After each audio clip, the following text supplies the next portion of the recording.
from this week's End of Days Update, coming to you from Tulsa, Oklahoma. We had such a great time in Liberty Hill, Texas this last weekend. We'd been there several times. Great crowds, hungry people. It's good to see every single week people wanting to hear about the coming of the Lord, because we have so much stuff happening all around us. That's why we're coming to you every week to look at all this, because it's so blatant and it's so exact. If you can, like and subscribe to our channel. That'll help get the word out a little bit more. But we're so blessed that the technology that we have now, could you imagine 2,000 years ago trying to get the message out? But right now, all over the world, we see things happening every single day that points to the coming of the Lord. We're so blessed to be living in Bible days. I hear people over the years, man, I would love to have been in Bible days. You are in Bible days. So we get into this end time stuff because it's a finish line mentality, not escape theology. People get all weird about, oh, you just want to be raptured. Well, actually, I don't want to be here during the tribulation because I'm not supposed to be, but also I'm not afraid of it, but we're not supposed to be here. So why not talk about how close we are? It brings change in your life. If you thought Jesus was coming back tomorrow, I think you'd live a little bit different today. You'd be kinder, you'd be sweeter, be more of a soul winner. So all of these things are to show us how close we are. And I've never seen a runner not know what the finish line looks like when they walk. They run all that and train all that time. All of a sudden they see the finish line, their countenance changes, so they know exactly what this is. So when we get into all this stuff, it shows us a blatant finish line. So, the Lord wanted us to know this because he rebuked the crowd only one time. He rebuked the Pharisees over and over and over again. They needed it. But the only time he rebuked the crowd was he said, hey, you can tell what the weather's going to be, but you don't know your hour of visitation. So he wanted them to know. So let's pick up what's happened this week in Israel. So much happens that makes it preach to us and communicate to us that we need to make changes because Jesus is just about to come. And when you get into it, there is no bad news for the church. If you hear end time preaching, it scares you, it's not Bible. There's only good news for the church. I mean, for the world, it's the scariest time, horrible time ever. But for the church, there's joy and peace.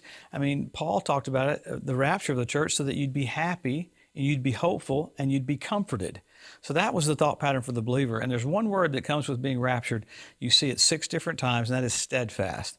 There's something about being steadfast, unmovable, not being moved by what you see, not being moved by how you feel, but being moved by what the Word says about you. And you know what the Word says about you. Greater is He that's in you than he that's in this world. So let's pick up with what's been happening around Israel.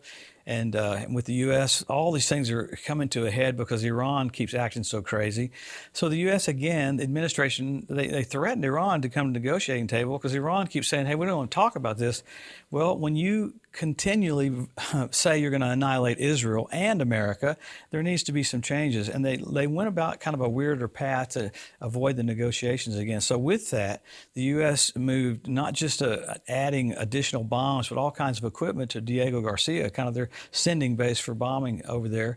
It's in the Indian Ocean. So they're preparing for a large-scale attack. Man, when you hear all the different branches of the military talk about a large-scale attack, it's because Iran is doing all these things. And Iran even went to the point of loading all of their missile launchers. If you saw the underground video I was talking about last week, the underground spot where they have all those missiles is absolutely massive. You could fly an airplane down and land it.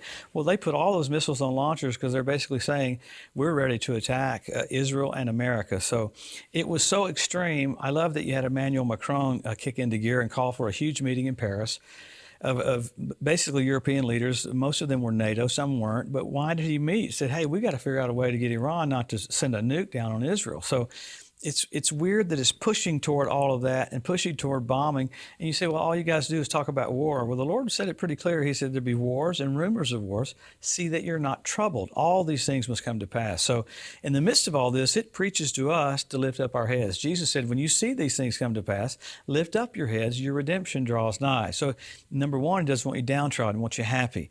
The whole thing about all the information we get into every single week is because he loves you. He wants to bless you. He's not mad at you, not frustrated with you. He loves you. It's amazing how Lucifer has basically taught the church that God's mad at them, and he's not. So all these things that are happening are pretty amazing. So you had U.S. CENTCOM. It returned fire at the Houthis in Yemen. Man, you had Israel's Arrow system flying bombs, intercepting them, and our THAAD system, it's a real high altitude, 9,000 kilometers per hour. I mean, crazy how both of our defense systems hit their missiles at the exact same time. Thank God for technology. So I think it's intriguing that little Yemen with the Houthis thinks they're going to hurt Israel, and America's there to protect Israel. So notice with that, Israel's getting fired at from every single location. I mean, that's pretty radical. So even with the Gaza operation, Israel's had to go into Lebanon, and Israel bombed Beirut, which it's hard to believe they had to do that, but they ended up killing one of the high leaders in Hamas. So and in Hezbollah. So Israel right now. It looks like they're having to start all over again in Gaza because Hamas is still firing rockets every single day. You look at some more happening. You got German intelligence indicates that Russia's preparing to invade NATO and basically preparing for a massive war.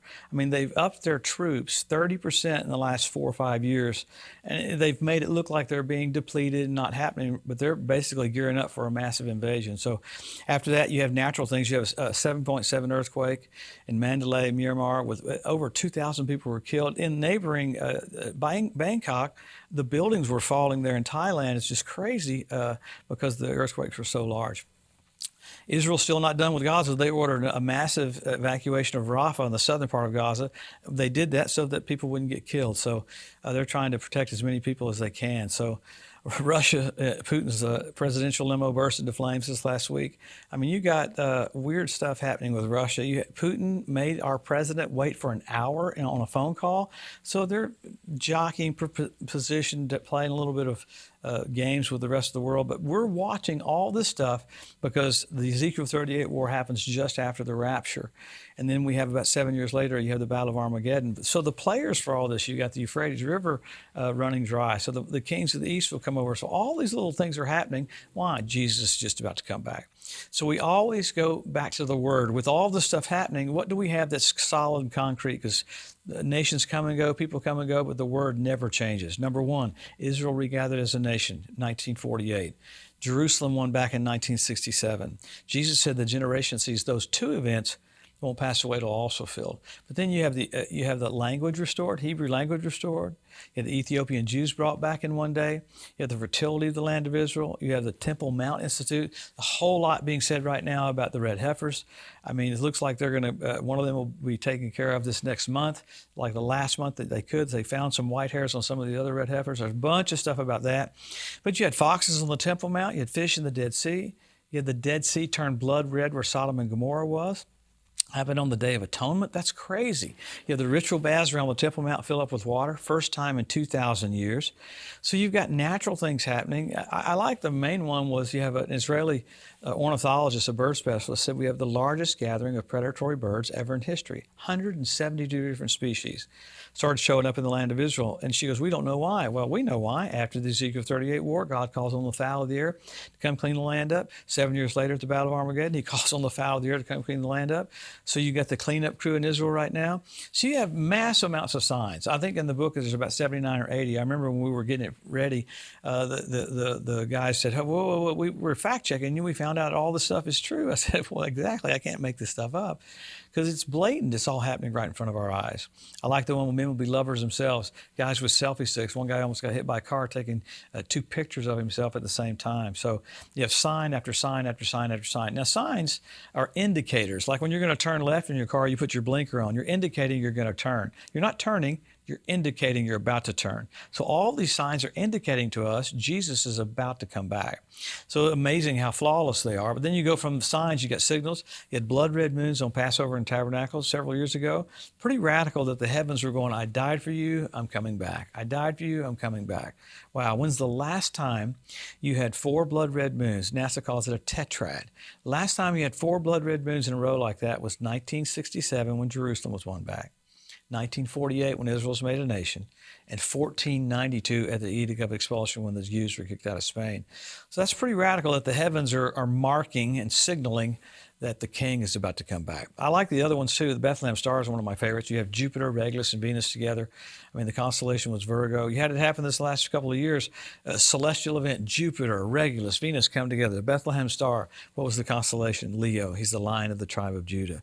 So you got signs, you got signals, you got all this stuff pointing to the king coming back. And you know, it's nice that we have that, but in my heart, in my spirit, I have a witness that the king's about to come back. I don't really need a sign, don't need really anything telling me that. I have an unction in my heart that says, wow, Jesus is just about to come. And it's interesting that Peter rebuked people saying, hey, don't let the error of the wicked cause you to fall from your own steadfastness. Now, what is the error of the wicked? They say things are going to keep on going as they are. They're not. Jesus is just about to come back. Well, we want to look at all these things. What should it propel us to do? Help our local church, help our local pastor, and do whatever we need to do to get the harvest in. I believe we're going to have an explosion right here at the very end, and then we're about to leave the planet. How blessed are we to be able to visibly see the indications that our king's about to come back. Man, I would walk close to him. I'd get my relationship with him bolder and tighter than ever. I'd be more of a soul winner. I'd be kinder. I'd be softer. The more time you spend with Jesus, the softer you become. Well, thanks for coming in this week. We'll come back next week and find out what's happened with Iran. There's no telling what could happen in the days that we live right now. So have a blessed, wonderful week. We'll see you next Wednesday. Thanks for joining us today at the End of Days Update.